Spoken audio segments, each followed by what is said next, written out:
And what is up? Welcome in Monday episode of the show. Wes Mitchell here. Chris Clark, as you see behind Chris, he is joining us from the beautiful Still Hand Studio, right over there in Casey, South Carolina. Excellent place to enjoy some adult beverages or to hang out, some great food. And Chris and I will once again be there on this Friday evening. So go ahead and mark your calendars if you're already in town, if you live in town, or if you're just already in town for that matchup with Tennessee.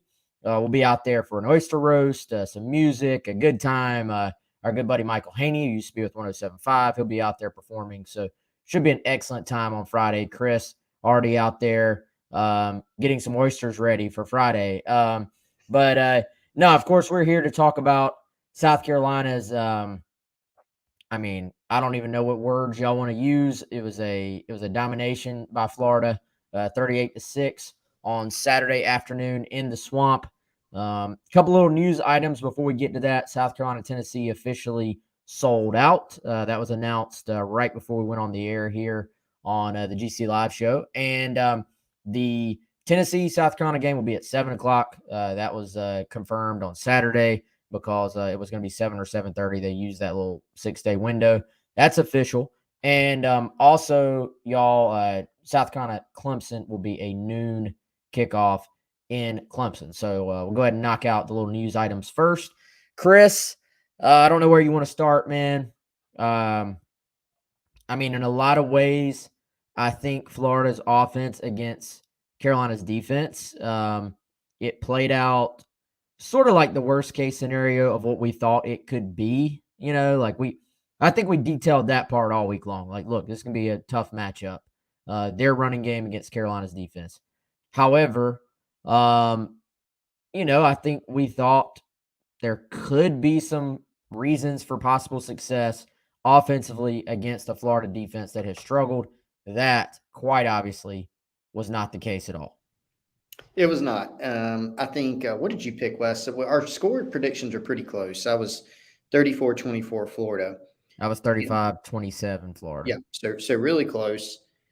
And here's the thing. The theme there is that both of us anticipated Florida ultimately being able to move the football and score some points and do it in the way that was kind of the nightmare scenario for South Carolina, right? Maybe not nightmare scenario, but certainly just the things that they would be able to do.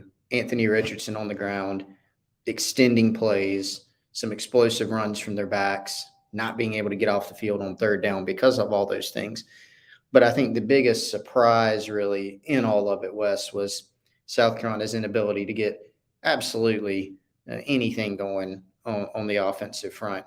There have been some games this year that we've picked where I haven't picked South Carolina to have a lot of offensive success. I definitely didn't anticipate a high level of success in this game, but I think just looking at Florida, their body of work, sure, a lot of it was against really good competition. For instance, Georgia, LSU, some of the teams that they lost to. But you also go back and look, Wes, they gave up 17 points to Eastern Washington. They gave up 28 points and a 100-yard rusher to South Florida, who's currently 1-9, and just fired their coach in the middle of the season. And so you looked at all those things and some of the statistical things and thought, hey, even without Marshawn Lloyd, maybe South Carolina can find a way to move the football. And as it turned out, they couldn't. We can dive into all kind of the minutia of it, and I'm sure we will. But the bottom line is couldn't stop the run, couldn't run the football. A lot of everything looked super hard offensively, and then defensively just couldn't get off the field. So, and then, as bad as South Carolina played, Wes, in that first half, it's 21-6 at halftime. You just score a special teams touchdown. You get the ball back. You have to go out and have a successful first drive and then go get a stop. And, of course, it went sideways for South Carolina after that with 3 straight turnovers. So, tough night for sure. And obviously it's caused and sparked a lot of big picture, conversation in Columbia.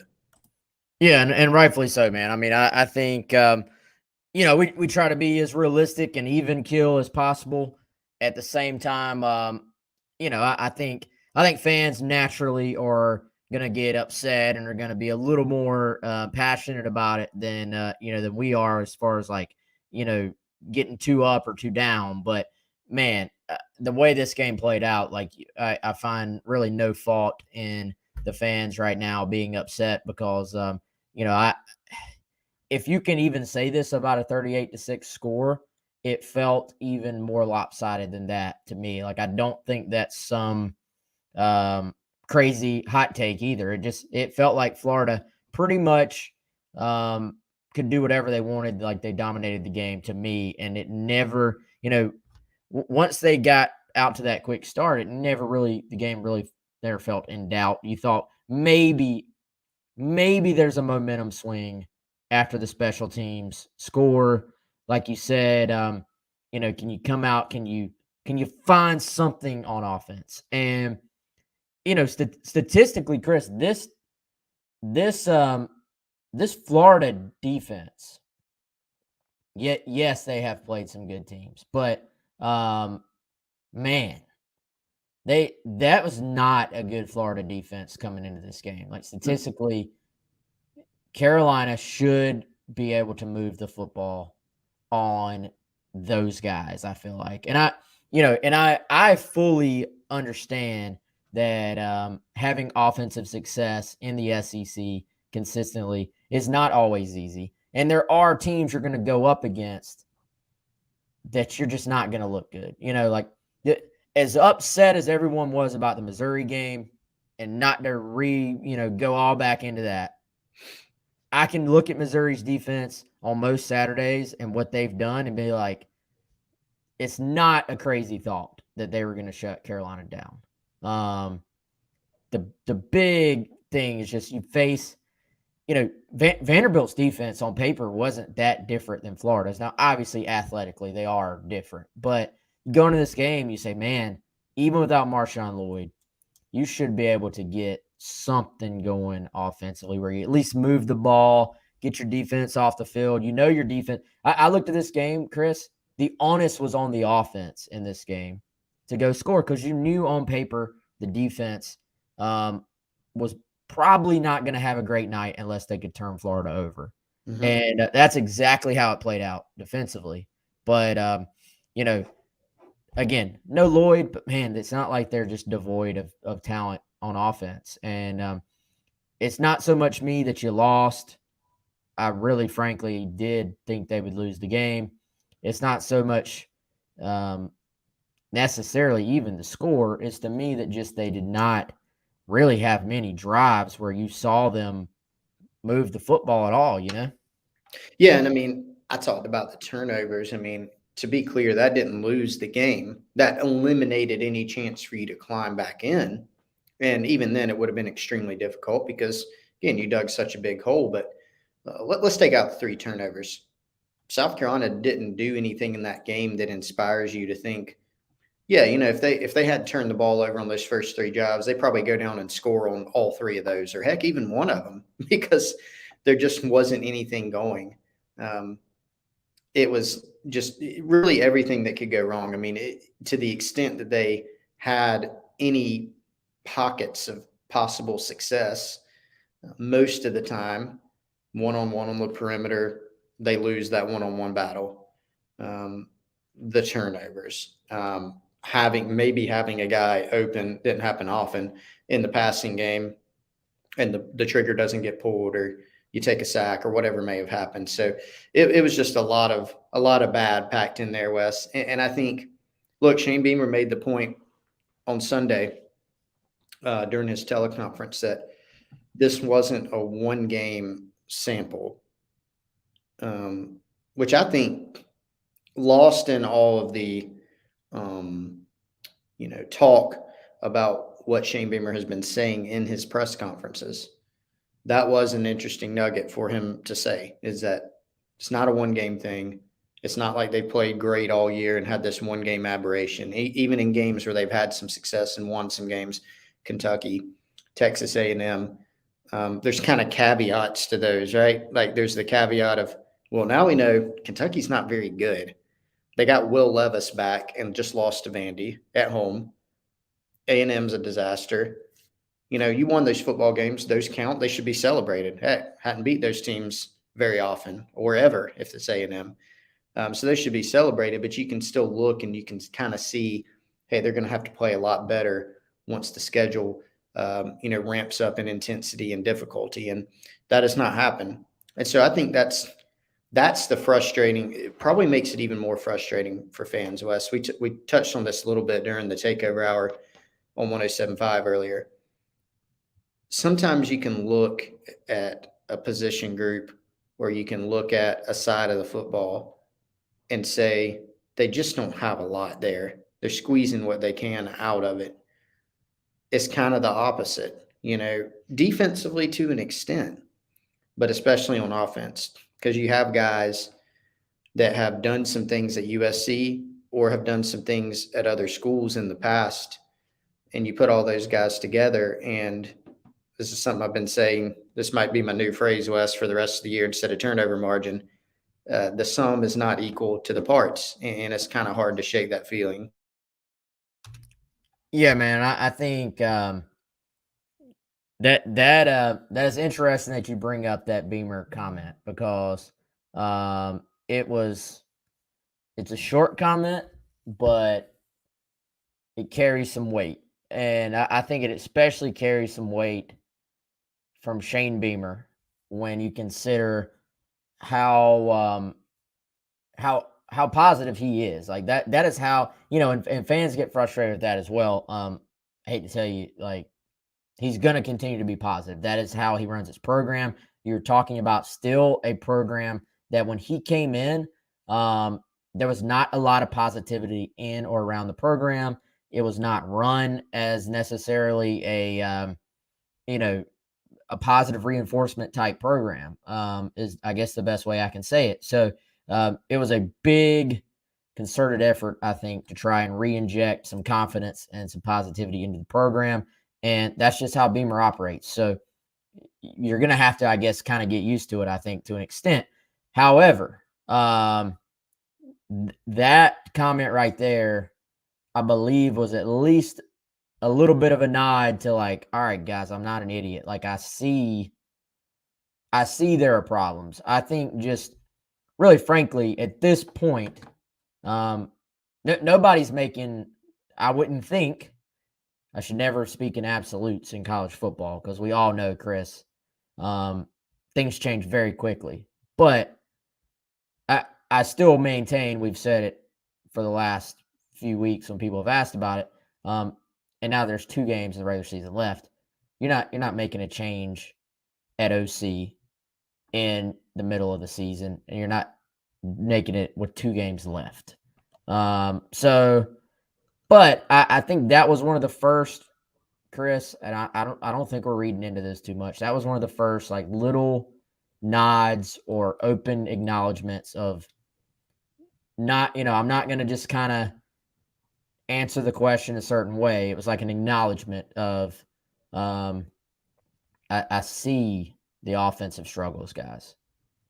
Yeah, yeah. I mean, that was probably the biggest one, even though it was kind of some subtlety to it, right? Because Beamer said, "I know we haven't been good enough. We got to coach better. We got to play better." He said all those things, and that continues. And we are to the point, Wes, and I think it gets this way with any loss. There's always the over-analysis of everything that's said in a press conference on a loss. If Beamer got up there and said, everything is awful, I have the worst staff ever, I'm the worst coach ever, maybe that would placate like a group of people. There'd be another group of people that say, I don't care what you say, just do something. You're kind of in that stage of, there's always the over-analysis, the dugout demeanor thing that we always see in baseball. Why is he not saying anything? Why is he not throwing stuff? Or he is throwing stuff. He needs to be calmer. We're to that stage, and that's fine. That's part of the commiseration, of fans. There's nothing really wrong with that per se. I think what it goes down to is a frustration with the results, which is very well justified, and the fact that Beamer, even if he, recognizes the problems, sure, I think it's very fair to say that, but why hasn't he made the move? And so we've been asked that question a lot. Our guy Rob Prophet pointed out Cal just fired their OC and their O-line coach. That is true. And I guess they've got 2 or maybe 3 games left, Wes. They've struggled this season mightily on offense. So that possibility is there. But it just doesn't look like it's going to happen. Didn't happen last week. Didn't happen after this week. Things were normal. And so that is what it is. Doesn't mean there will not be changes in the offseason, Wes. I think it's very fair to expect that there are going to be some shakeups in Columbia. But it doesn't, it's not going to happen right now. And so that's certainly what it looks like. One thing to address, I've seen this one, Wes. What do you think about this? Will McLean, only reason is for university to save money. I don't get this one. Will, let me know if I'm off base here. Marcus Satterfield's contract runs out in January of 2023, so I don't see how it would say. The only way that the university would pay more money is if, say, Beamer elevated somebody in the middle of the season and they decided to pay the guy a little bit more. And if he wanted to do that, that possibility would be there. So I don't think that's a reason for why it hadn't been done. Yeah, that would be chump change too for a university, frankly. I mean, you're talking about even if you elevated somebody, prorated them an OC salary. It's what, 4 weeks? Another month for the bowl game. I mean, it's not. Yeah, even if you even have to do that, I mean, you might. Yeah. Even at like the most amount of money spent in that example, is nothing to a college football program. And yet, for the record, I was not saying when I said you're not going to fire somebody with 2 games left. I'm saying South Carolina is not going to do that. Like all signs are that that's not happening. Right. So it is what it is at this point. I think everybody sees the issues. I think everybody sees the problems. It just it is what it is at this point. But Chris, I again, and I'll go back to another comment on there. Yes, we've seen a lot of bad from this offense, but this one was one of the worst in that, again, Florida's defense has not been like we saw Carolina execute 1 week ago. I know it's Vandy against a defense that is statistically similar to Florida. And again, even like we're very far away from they're going to need to score 30 points to win this game, which actually, ended up proving to be true. They're going to need to score in the 30s to win the game. However, maybe it's different if they score the 24, I believe you predicted, or, get up into that 27. It's a different conversation for me. If you go down there, you move the football, you score, and, you just maybe have a couple things go wrong that you can't finish off some drives. Like that to me is like, oh, that's football. To me, the concerning thing is in the games where they have really struggled has been, 200 yards of offense against Missouri, whatever the total was this past week against Florida, or this past Saturday against Florida, and the fact that special teams had to spark the long touchdown, had to score the long touchdown. Yeah. You had to actually score it. Yeah, I mean, I'm kind of just running out of thoughts on the Florida game, man. I mean, there's just, obviously the defense did not give South Carolina any short fields to work with like we've seen in some other games, which, has been an issue, but it eliminated, the offense's inability also to move the football in a meaningful way. Let's take out even scoring a bunch of points. That eliminated your ability to play complementary football and play field position. And that hurts you too, and just trying to stay in the game. I mean, heck, you score 1 touchdown in that first half offensively and maybe force 1 punt, that you didn't otherwise force. You go into the second half with a much better chance. Instead, it's as you said, man, you go into halftime and you're kind of you're trying to run through scenarios where South Carolina could get back in the game, and you're not finding a lot. And then very quickly they get back out on the field and it kind of completely goes the other way. So Yeah, it's just end of the day. I wrote this in the Insider Report today, Wes. If y'all want to check it out, GamecockCentral.com. Some more, detailed thoughts after the game, bigger picture stuff, small picture stuff. But one of the points I made is like there's all these questions about the offense, right? Um, why are guys that have had success at the collegiate level? Spencer Rattler is probably the best example, right? In 2020, we can sit here and go, well, he's not hitting this guy in the Gamecock offense, or why is he running into this sack? Or why is he not throwing this ball? But he had a season where he was decidedly excellent at Oklahoma. And yeah, they ran the ball well. Yeah, there was a lot of talent, but it's hard to kind of get that out of your view. You have Juice Wells, you have Jaheim Bell, you have Jalen Brooks and Josh Vann, and you have a veteran offensive line, and you've got some other running backs on the team that presumably have some ability. And so, why has this team struggled so badly with turnovers? Why have they been wildly inconsistent? Why have they had so many 3-and-outs or 5-and-outs?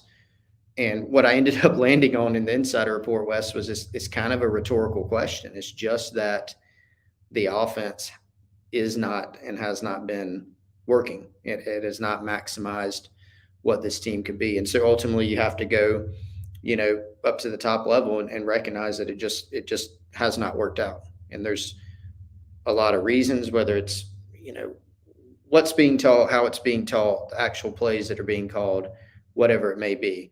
Nobody expected this South Carolina offense to be utterly incredible this year, but to be more consistent, to be able to score more points than we've seen was a very, very reasonable expectation. Yeah, man, and I think we had a couple people weighing in on the chat, like defense is a problem as well. Absolutely. I mean, and I do think, Chris. I mean, we've hit on that. We've said several times, Tried. and yeah, we've tried.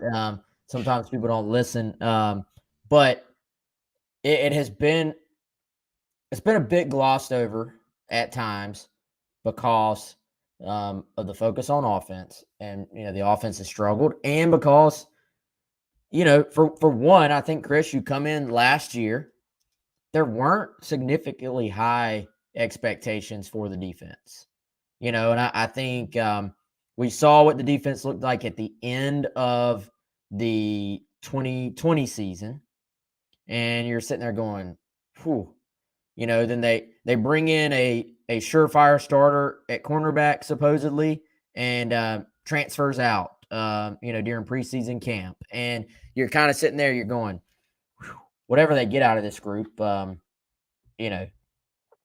be a bit of a bonus, frankly, and not that they were perfect last year by any means, but they hung in there. They looked well coached.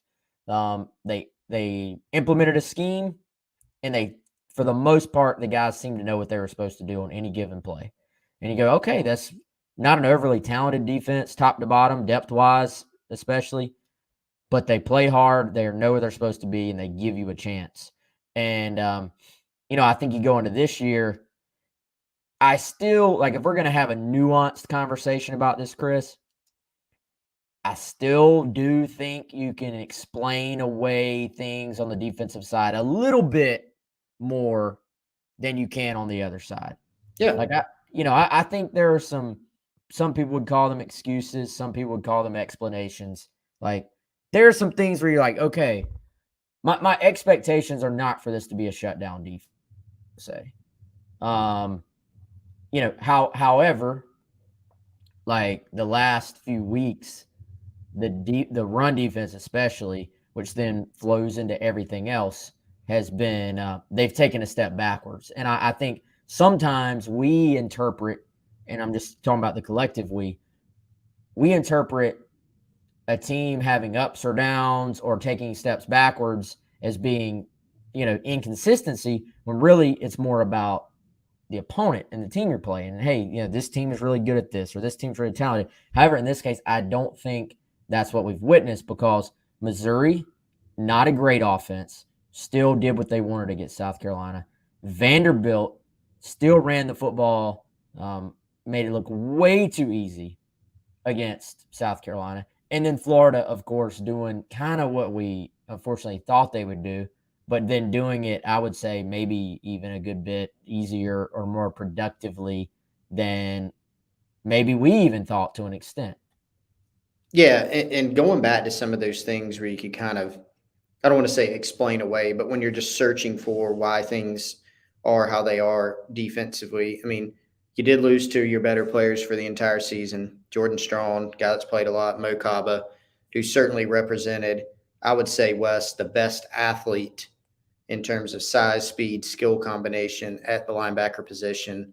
Had a great spring, was going to be one of your better players, gone. And we knew that other than that, linebacker, yes, they've got some guys with experience, Sherrod Green, Brad Johnson, but there's athletically, to be realistic, there's more of a drop off there.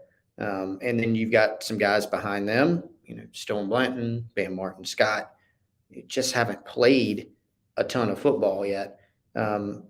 Jordan Birch, Gilbert Edmond, needed those guys to take a step forward. I think those guys have probably, Birch has shown certainly some moments. Gilbert Edmond, let's be fair about that one. He has surpassed everybody's expectations from stepping to a guy who was going to be probably a 20 snap guy to now playing 60, 70 in a game. They've had to play way too many snaps.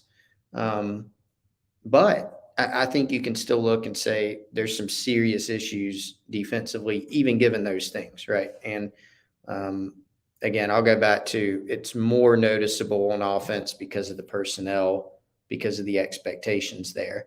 The defense have done some good things at times this year, but the run defense has been very alarming. And so now you're thinking about playing West to bring it forward. A Tennessee team who just put up over 700 yards on that really good Missouri defense that we were talking about.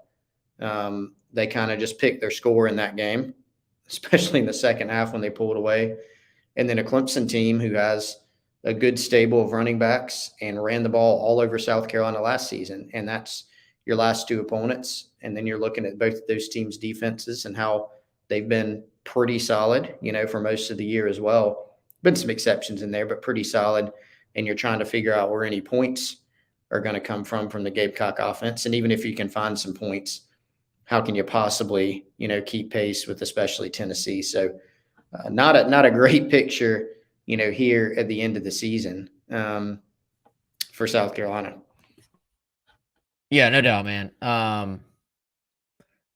Comment on here says if you switch the rosters, the result would be the same. I can't get down with that, man. Tennessee has lost one game this year at Georgia. Granted, Georgia score was closer than that game even was, if we're being honest. Georgia was the superior team to Tennessee. But, I mean, y'all can't – there's no way that you think you could just flip the rosters and South Carolina is a one or flip the rosters and Tennessee is just a one-loss team. You see what I'm saying? Like that. Or flip the coaches and South Carolina is a one-loss team. I mean, I think that's a step too far. I think understand your point, and that is that Tennessee has done, especially on offense, a phenomenal job of developing their guys for this scheme and getting them ready, finding out who their quarterback is going to be. Even though at one point it looked like it was going to be Joe Milton, and they, a lot of times people like to give coaching staffs grief for you didn't pick the right guy in practice, and you gotta kind of be able to give them an opportunity to kind of play things out and see what's going to happen in the games and stuff like that. Not taking anything away from what Tennessee's done. What they've done offensively has been incredibly impressive. But, I mean, to me, it's been elite what they've done. So that's a tough bar, and they have players that fit what they're trying to do, and or they have fit what they do to their players. I don't know chicken or the egg, but all credit to them. But I can't get down with the idea that you could just flip the staffs and lose, one game at South Carolina. So I'll push back on that. But what else you want to hit on, Chris? just throw it, just open ended. Well, I think we talked or I talked a little bit about Tennessee and Clemson. Of course, we're going to preview. Well, Clemson will be next week.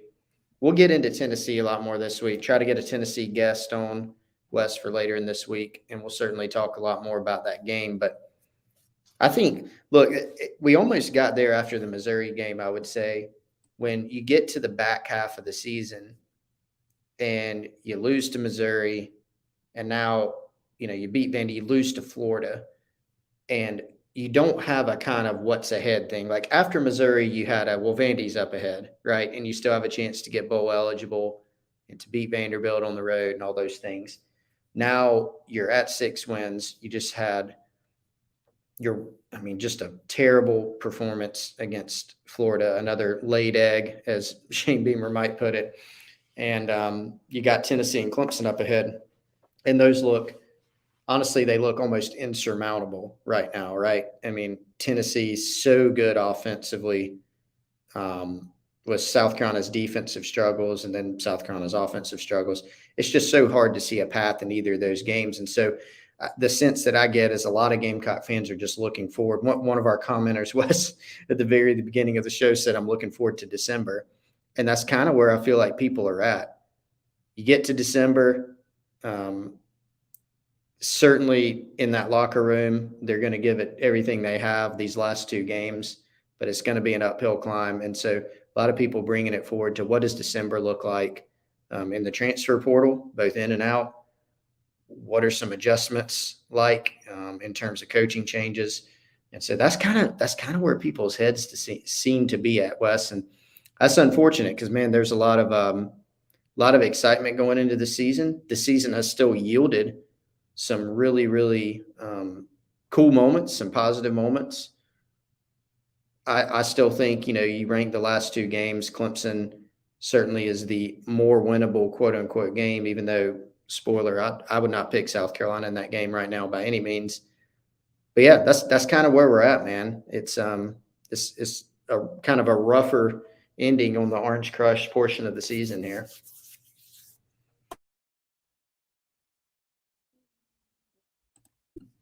Chris, I don't know if y'all are getting me loud and clear or not. I'm having major connection issues over here.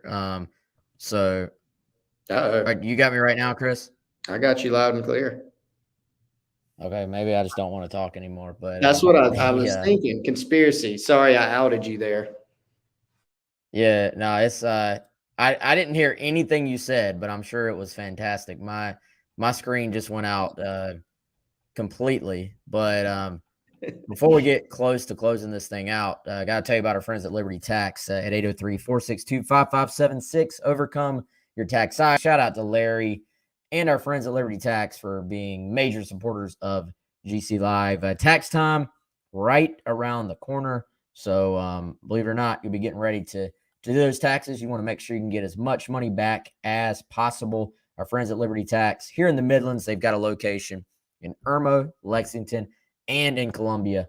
803-462-5576. We tell you about them every single show, and we will continue to do that as we head into tax season. Again, shout out to those guys and girls. Sold out atmosphere for Tennessee game. Fans will be there, Chris. We'll be talking about it all week long, man. But I'm with you. It feels like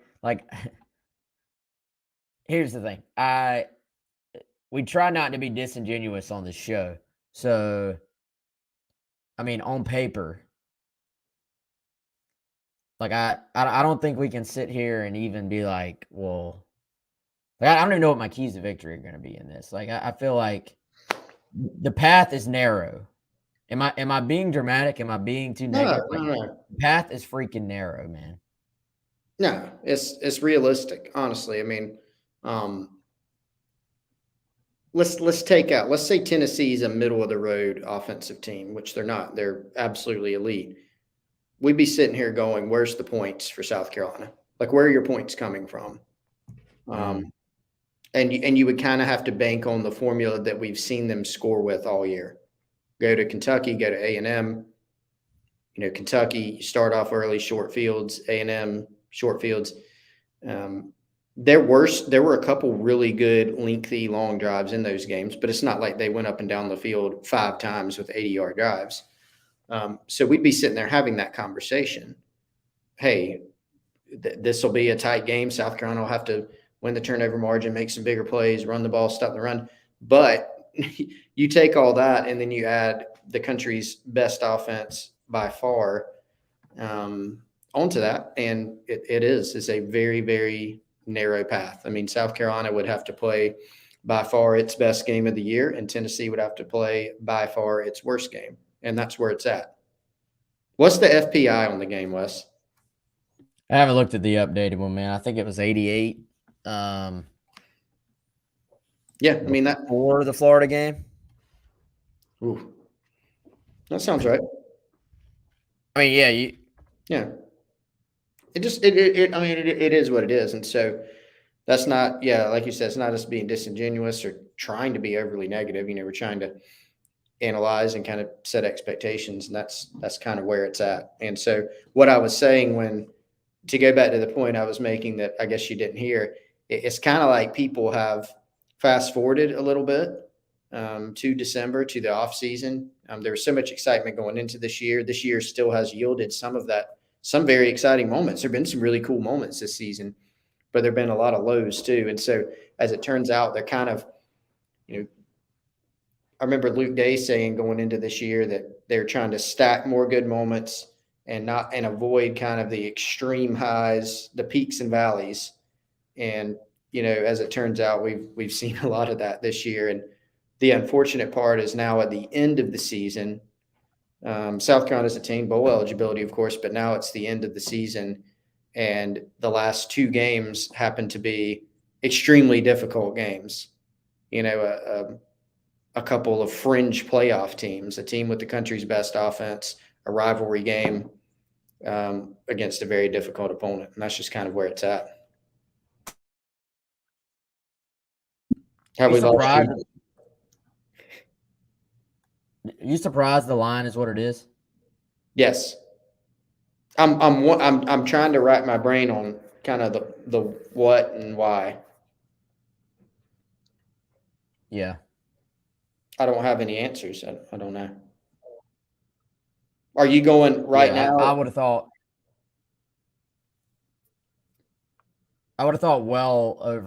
not well over, but I would have thought definitely over 3 touchdowns. I figured it'd be 23. Yeah. 23, 24, something like that. Yeah.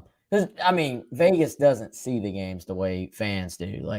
We had fans on our site predicting 35 points, and I'm like, all right, they're not going to go that.